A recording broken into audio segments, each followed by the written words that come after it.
कर्म वह फसल है जिसे इंसान को हर हाल में काटना ही पड़ता है। इसलिए हमेशा अच्छे बीज बोए ताकि फसल अच्छी हो। धरती पर जिस प्रकार मौसम में बदलाव आता है, उसी प्रकार जीवन में सुख दुख आता जाता रहता है। व्यर्थ की चिंता और भय एक रोग के समान है जो आपकी आत्मीय शक्ति को छिन्न करती है। जैसे जल द्वारा अग्नि को शांत किया जाता है, वैसे ही ज्ञान के द्वारा मन को शांत रखना चाहिए। जिस प्रकार एक दिया अपना प्रकाश कम किए बिना हजारों दियों को जला देता है, उसी प्रकार खुशियों को बांटा जाए तो खुशियां कम नहीं होती। हर मर्ज का इलाज नहीं, दवा खाने में कुछ दर्द चले जाते हैं। सिर्फ मुस्कुराने से, आपके भीतर के अवगुणों से आपका महत्व कम नहीं होता। बस उनसे मुक्त होने का और संसार की भलाई की ओर प्रस्थान करने का प्रयास कीजिए। अगर आप किसी को छोटा देख रहे हो तो आप उसे या तो दूर से देख रहे हो या तो अपने भीतर के अहंकार से। पेड़ कभी डाली काटने से नहीं सूखता, पेड़ हमेशा जड़ काटने से सूखता है। वैसे ही इंसान अपने कर्म से नहीं बल्कि छोटी सोच और गलत व्यवहार से हारता है। सफलता पाने वाले भूत या भविष्य की चिंता किए बिना अपने वर्तमान को सुधारते हैं।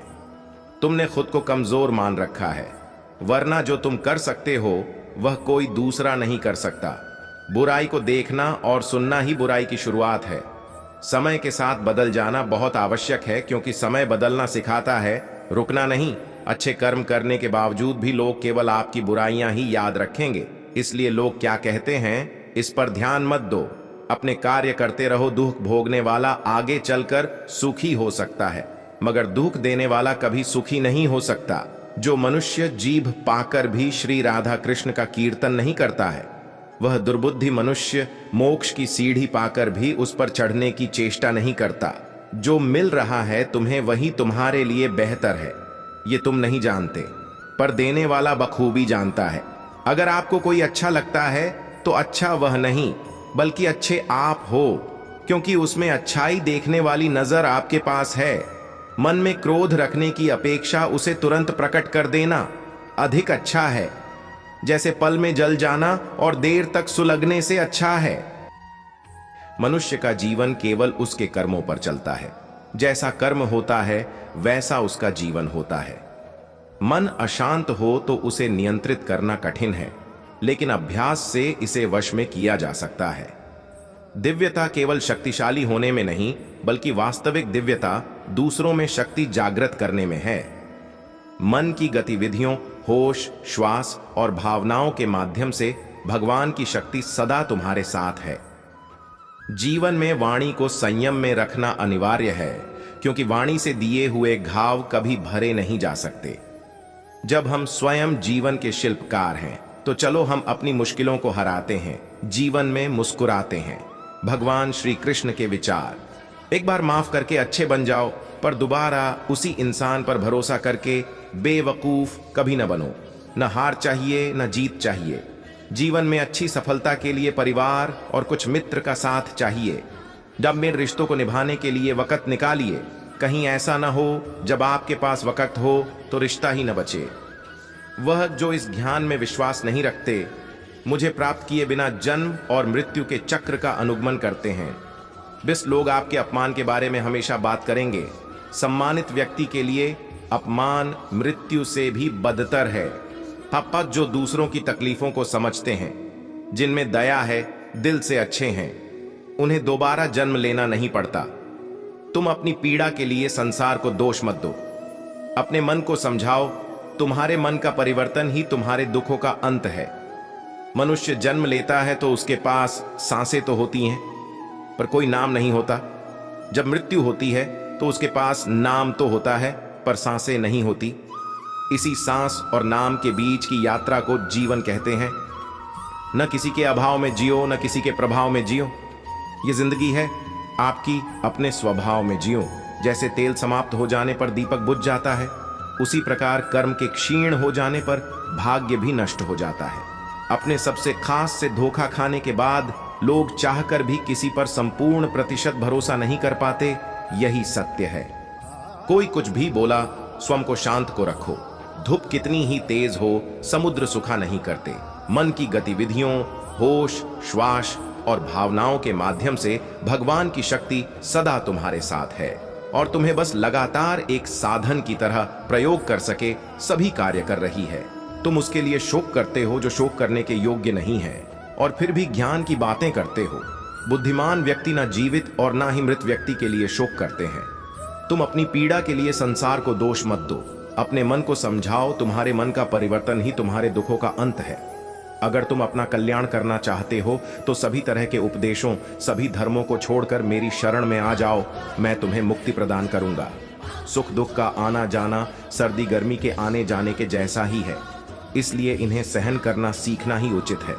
धर्म चाहे जो भी हो, अच्छे इंसान बनो। हिसाब हमारे कर्म का होगा, धर्म का नहीं। तुम्हारा मोहग्रस्त होकर अपने कर्तव्य पथ से हट जाना मूर्खता है, क्योंकि इससे ना तो तुम्हें स्वर्ग की प्राप्ति होगी और ना ही तुम्हारी कीर्ति बढ़ेगी। बुरा वक्त आपको जिंदगी के उन सच से सामना करवाता है जिनका आपने अपने अच्छे वक्त में कभी ख्याल भी नहीं किया होता है। किसी दूसरे के जीवन के साथ पूर्ण रूप से जीने से अच्छा है कि हम अपने समय के भाग्य के अनुसार अपूर्ण जिएं। जीवन को भगवान से जोड़ दो, सब भगवान पर छोड़ दो। शांत रहना सही है, पर जब गलत हो तब नहीं। खुशियां मन की एक स्थिति है, बाहरी दुनिया से इसका कोई लेना देना नहीं है। जीवन न कल में है न आज में है, जीवन इस पल में है, इस पल का अनुभव ही जीवन है। हम दुनिया से कभी शांति नहीं पा सकते जब तक हम खुद अंदर से शांत ना हो। मनुष्यों को मोह माया में पड्डीडीएच कर अपने कर्तव्य को नहीं भूलना चाहिए। मनुष्य की इच्छाएं अनंत है। यदि इच्छाएं पूरी नहीं होती तो क्रोध बढ़ता है, और इच्छा पूरी होती है तो लोभ बढ़ता है।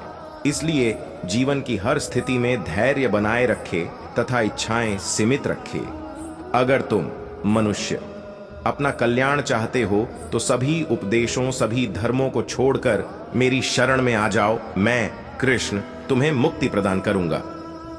कर्मयोगी अपने मन और बुद्धि की शुद्धि के लिए ही अपने शरीर, मन, बुद्धि और इंद्रियों के साथ आसक्ति रहित होकर कर्म करते हैं। हे अर्जुन, मैं सर्वज्ञ हूं, मैं इस सृष्टि का रचनाकार हूं।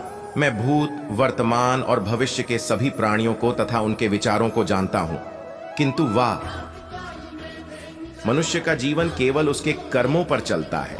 जैसा कर्म होता है वैसा उसका जीवन होता है।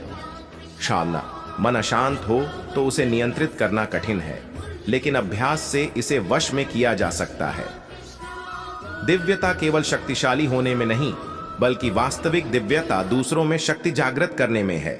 जो मन की गतिविधियों, होश, श्वास और भावनाओं के माध्यम से भगवान की शक्ति सदा तुम्हारे साथ है। जीवन में वाणी को संयम में रखना अनिवार्य है, क्योंकि वाणी से दिए हुए घाव कभी भरे नहीं जा सकते। ये जब हम स्वयं जीवन के शिल्पकार हैं तो चलो हम अपनी मुश्किलों को हराते हैं, जीवन में मुस्कुराते हैं। भगवान श्री कृष्ण के विचार। एक बार माफ करके अच्छे बन जाओ, पर दोबारा उसी इंसान पर भरोसा करके बेवकूफ कभी न बनो। Shri Krishna quotes in Hindi. न हार चाहिए न जीत चाहिए। जीवन में अच्छी सफलता के लिए परिवार और कुछ मित्र का साथ चाहिए। अमर रिश्तों को निभाने के लिए वक़्त निकालिए। कहीं ऐसा ना हो जब आपके पास वक़्त हो तो रिश्ता ही न बचे। वह जो इस ज्ञान में विश्वास नहीं रखते, मुझे प्राप्त किए बिना जन्म और मृत्यु के चक्र का अनुगमन करते हैं। लोग आपके अपमान के बारे में हमेशा बात करेंगे। सम्मानित व्यक्ति के लिए अपमान मृत्यु से भी बदतर है। जो दूसरों की तकलीफों को समझते हैं, जिनमें दया है, दिल से अच्छे हैं, उन्हें दोबारा जन्म लेना नहीं पड़ता।